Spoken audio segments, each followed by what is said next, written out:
आज का हमारा टॉपिक है मध्यकालीन शिक्षा व्यवस्था यानी education system of medieval India के बारे में। भारत में तुर्की सत्ता की स्थापना के बाद जो उनकी प्राइमरी शिक्षा का केंद्र था, जो उन्होंने बनाया अपने बच्चों को पढ़ाने के लिए, तो वो मकतब था। आधुनिक काल की तरह जो ऐसे मकतब आज भी चल रहे हैं, बहुत से मकतब, तो वहाँ प्राइमरी शिक्षा दर्जा 5 तक वहाँ पढ़कर फिर वो हायर शिक्षा के लिए, उच्च शिक्षा के लिए वो जाते थे मदरसे। और मदरसे उस समय मध्यकाल में उच्च शिक्षा के प्रमुख केंद्र हुआ करते थे, और जहाँ पर धर्मशास्त्र, गणित, दर्शन शास्त्र, ज्योतिष और चिकित्सा, ये तर्कशास्त्र जैसी शिक्षा वहाँ पर विषय निसाब में शामिल थे। सिलेबस को निसाब बोला जाता है। और शागिर्द मतलब शिष्य, उस्ताद मतलब शिक्षक, ये शब्द आएगा बीच में। तो आपने मकतब देख लिया, मदरसा देख लिया। मदरसा उच्च शिक्षा के केंद्र थे। अभी मदरसों की बात करेंगे हम विस्तार से कि किस शासक ने कहाँ मदरसा स्थापित करवाया, कौन सा शासक मरम्मत कराया, इसके बारे में आगे हम लोग बात करेंगे। तो मदरसों के अलावा सूफी संतों की खानकाहें भी शिक्षा का केंद्र हुआ करती थी। मध्यकाल में जितने भी सूफी संत हुए, चाहे वो निजामुद्दीन औलिया हों या हजरत मोइनुद्दीन चिश्ती हों या और बाबा फरीद हों, ख्वाजा बख्तियार काकी हों, ये सब बहुत ज्यादा पढ़े लिखे थे। लोगों को अपने ज्ञान से ये फायदा पहुंचाते थे और इनकी खानका शिक्षा का एक केंद्र हुआ करती थी। ऐसे ही मस्जिदें मस्जिदें भी जैसे प्राचीन काल में मंदिर एक शिक्षा के प्रमुख केंद्र थे, वैसे मध्यकाल में मस्जिदों से लगा हुआ मदरसा बना दिया। मस्जिद के प्रांगण में ही छोटे छोटे कमरे बनाकर वहां भी मदरसा खुलवा दिया। दिल्ली की फतेहपुरी और अकबराबादी मस्जिद जो लगभग 17 सेंचुरी 1650 ईस्वी में तैयार हुई थी, वहां पर शिक्षा भी दी जाती थी, नमाज भी होती थी। आप फतेहपुर सीकरी जाइए, फतेहपुर सीकरी में आज सलीम चिश्ती की दरगाह तो आपको दिखाई पड़ेगा बीच में, उसके चारों तरफ आपको कमरे बने हुए दिखाई पड़ेंगे। किसी जमाने में अबुल फजल फैजी बदायूनी और विदेशों से आए हुए शिक्षक वहां बच्चों को शिक्षा दे रहे थे। तो फतेहपुर सीकरी एक बहुत बड़ा केंद्र था मध्यकाल में शिक्षा का।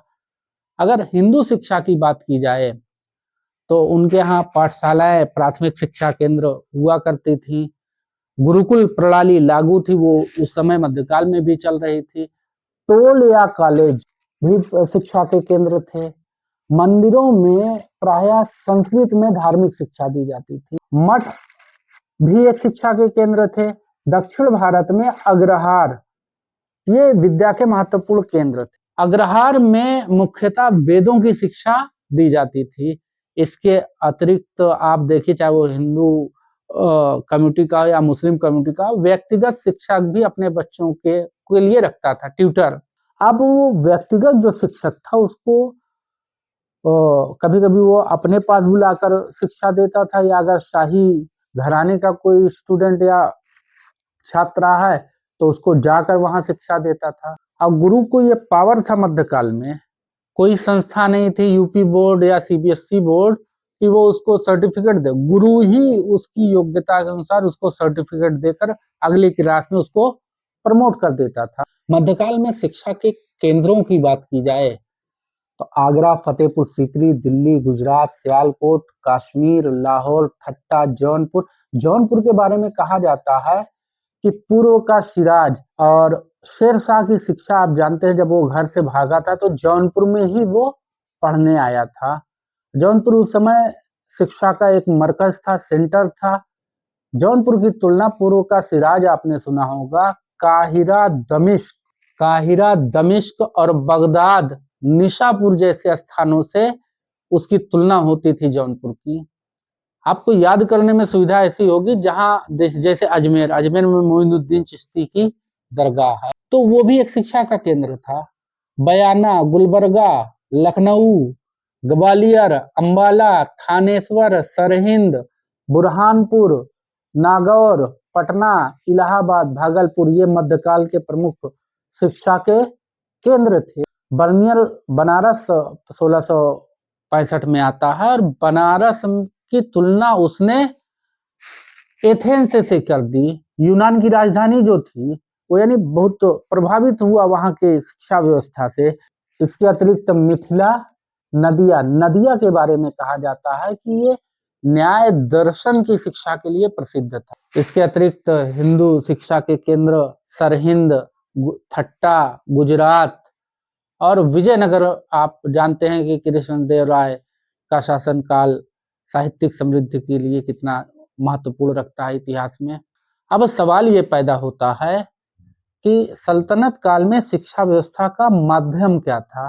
तो अरबी फारसी मुसलमानों में शिक्षा का माध्यम था, और उस समय हिंदू समुदाय जो थे उनके लिए शिक्षा का माध्यम संस्कृत और लोकल जबानों में, उनकी जो अपनी जबानें हुआ करती थी उसमें दिया जाता था।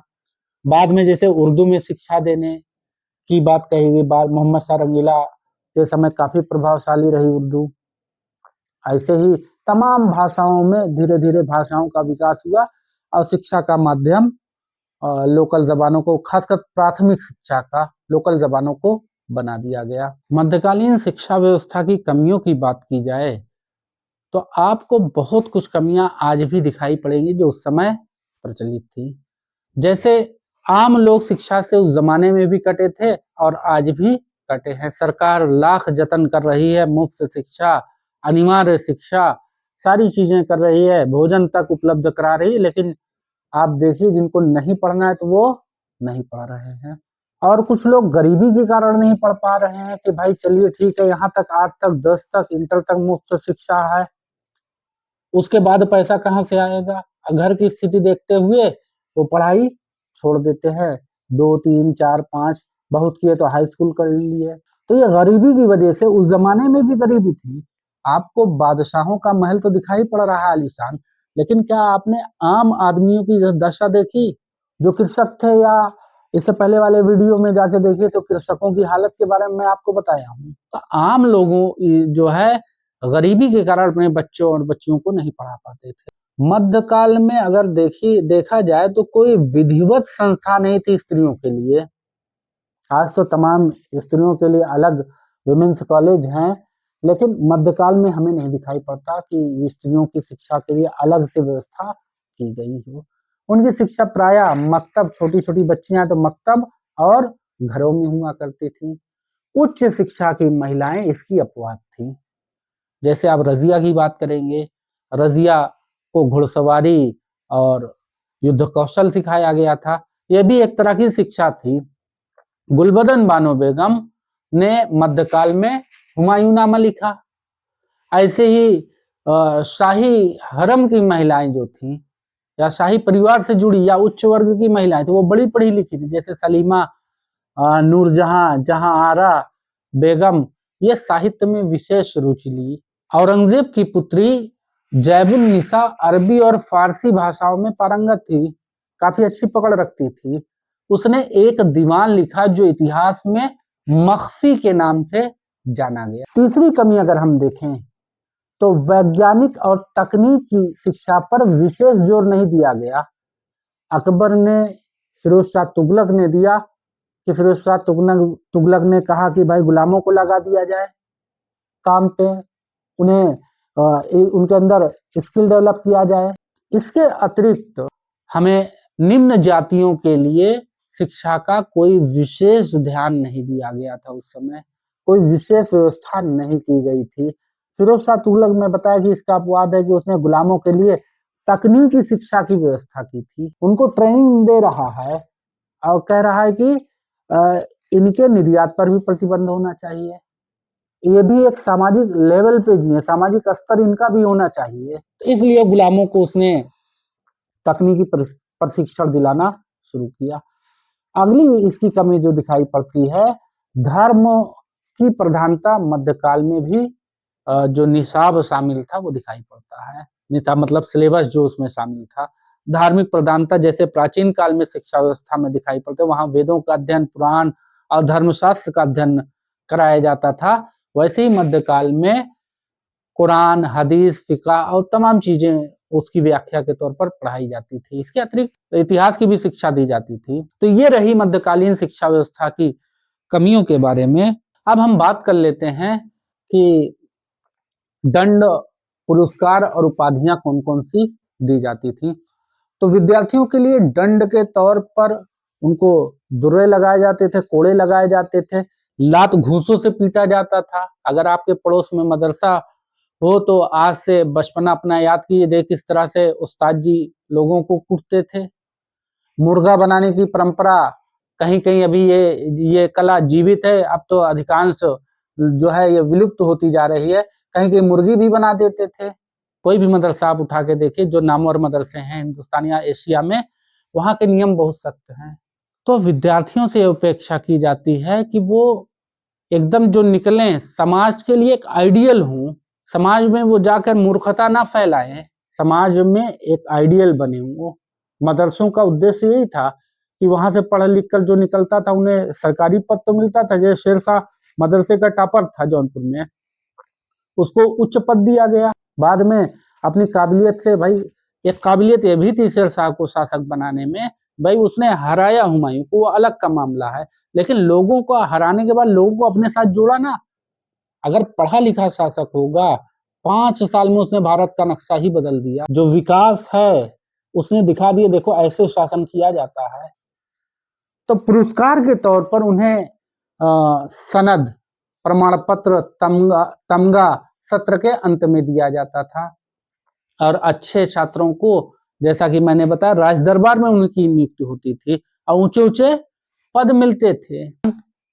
जिन विद्यार्थियों का राज्य के उच्च पद पर चयन होता था, उन्हें अमामा यानी पगड़ी बांधकर उनका सम्मान होता था।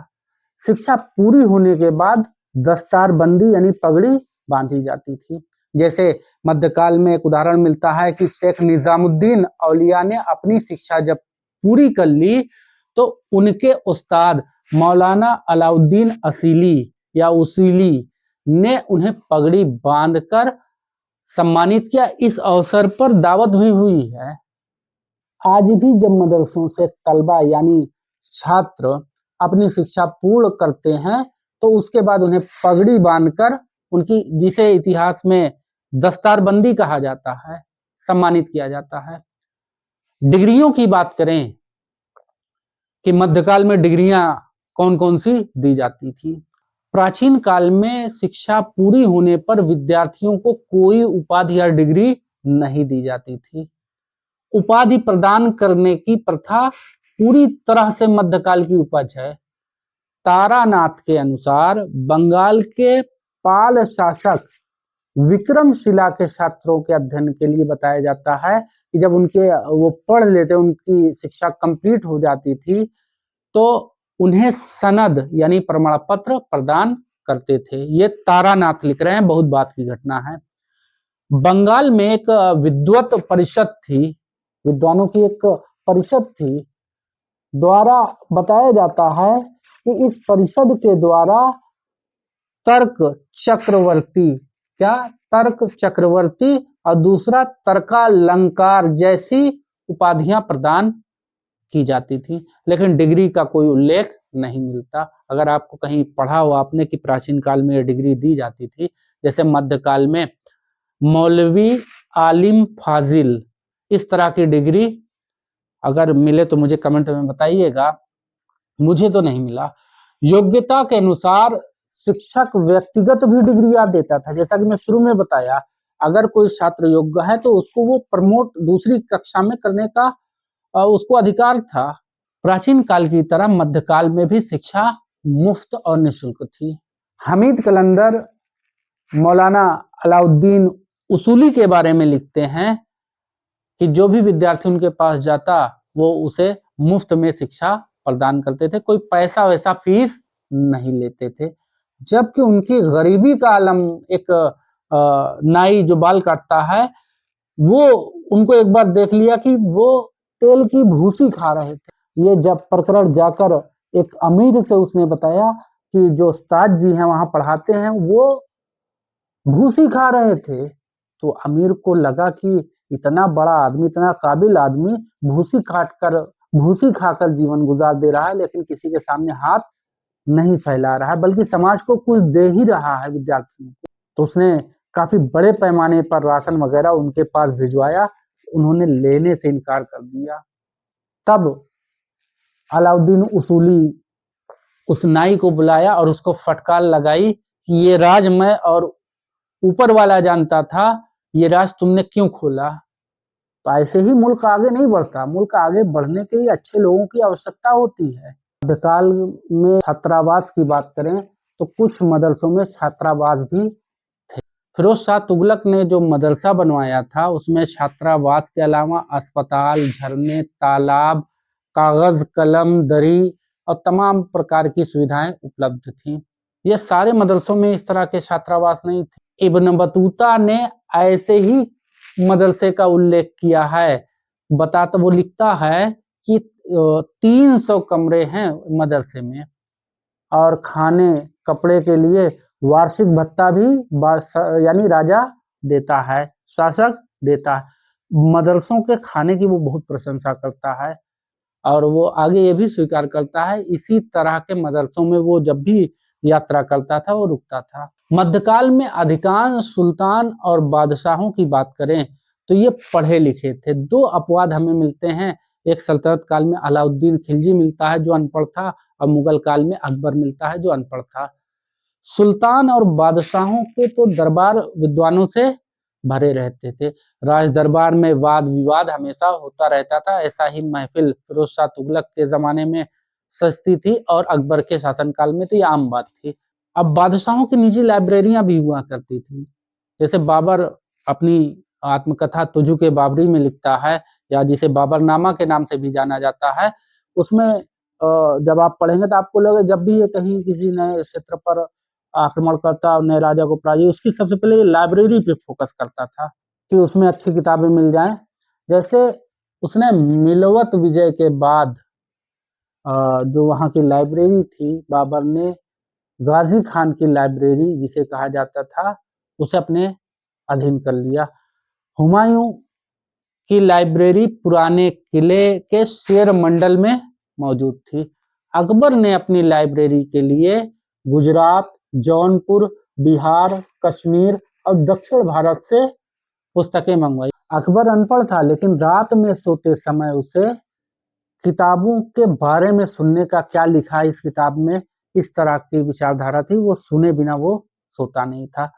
फैजी की लाइब्रेरी में बताया जाता है कि 4600 किताबें थी और मुगल काल में अनेक हिंदुओं ने भी फारसी अरबी भाषा सीखकर राज्य के बड़े बड़े पदों पर नियुक्त हुआ और बड़े बड़े इतिहास के लेखक हुए मध्यकाल में और फारसी में उन्होंने अपना ग्रंथ लिखा। अगर एग्जाम्पल के तौर पर देखें, राय मनोहर कछवाहा, चंद्रभान, भीमसेन कायस्थ, सुजान राय भंडारी और ईश्वर दास नागर, केवल राम। मध्यकाल के पूर्व प्रमुख शिक्षा के केंद्रों में आपको दिखाई पड़ेगा नालंदा विश्वविद्यालय, एक जो विश्वविद्यालय जो फेमस थे उस जमाने में। ये इसका अगर लोकेशन बात किया जाए तो राजगृह से 8 मील दूर स्थित ये नालंदा विश्वविद्यालय था। और नालंदा के अतिरिक्त तक्षशिला, वल्लभी और विक्रमशिला ये महत्वपूर्ण शिक्षा के मंदिर थे। चीनी यात्री ह्वेनसांग ने लिखा है कि नालंदा विश्वविद्यालय का संस्थापक शक्रदित्य था। शक्रदित्य की पहचान इतिहासकारों ने कुमार गुप्त से की है, जिसकी उपाधि बताया जाता है कि महेंद्र दित्य थी। हर्ष के समय नालंदा को राजकीय संरक्षण मिला और ये विश्व स्तर पर इसकी ख्याति बढ़ती चली गई। चीन, मंगोलिया, तिब्बत, कोरिया तमाम से यहाँ लोग आते थे पढ़ने के लिए। यहाँ तक कि ह्वेनसांग स्वयं 18 महीने रहकर यहाँ पर शिक्षा ग्रहण किया था। उस समय लिखता है यहाँ के कुलपति शीलभद्र थे। इसके अलावा दूसरा जो विश्वविद्यालय था वो तक्षशिला विश्वविद्यालय था। तक्षशिला विश्वविद्यालय वर्तमान पाकिस्तान के रावलपिंडी जिले में स्थित है। तक्षशिला प्राचीन काल में देखें तो ये गंधार राज्य की राजधानी थी। पाणिनि, जीवक, कौटिल्य जैसे लोगों ने यहाँ रहकर शिक्षा ग्रहण किया था और यहाँ का मेडिकल साइंस बड़ा रिच था। वल्लभी विश्वविद्यालय की बात करें तो गुजरात के कठियावाड़ के वल नामक स्थान पर स्थित है। कथा सरित सागर से पता चलता है कि गंगा प्रदेश के ब्राह्मण भी अपने बच्चों को पढ़ाने के लिए वल्लभी भेजते थे। वल्लभी विश्वविद्यालय अपनी सहिष्णुता और बौद्धिक स्वतंत्रता के लिए विश्वविख्यात था। यहाँ न्याय, विधि और वार्ता साहित्य संबंधित उच्च शिक्षा दी जाती थी। इसिंग हमें बताता है कि सभी देशों के विद्वान यहाँ एकत्रित होकर तमाम विषयों पर वो शास्त्रार्थ करते थे, कौन सा किस संदर्भ में सही है। वल्लभी हीनयान बौद्ध का महत्वपूर्ण। इसके बाद हम विक्रमशिला विश्वविद्यालय की बात कर लेते हैं। विक्रमशिला के महाविहार का निर्माण राजा धर्मपाल यानी पाल वंश के नरेश थे, धर्मपाल ने, जिनका शासनकाल 775 से 800 ईस्वी है, उन्होंने ये कराया था। विक्रमशिला विश्वविद्यालय में 6 महाविद्यालय थे, यानी एफिलिएटेड थे 6, और प्रत्येक में केंद्रीय कक्ष था जिसमें 108 शिक्षक मौजूद होते थे। यहाँ विधि, तर्कशास्त्र और मीमांसा जैसे विषयों की शिक्षा दी जाती थी।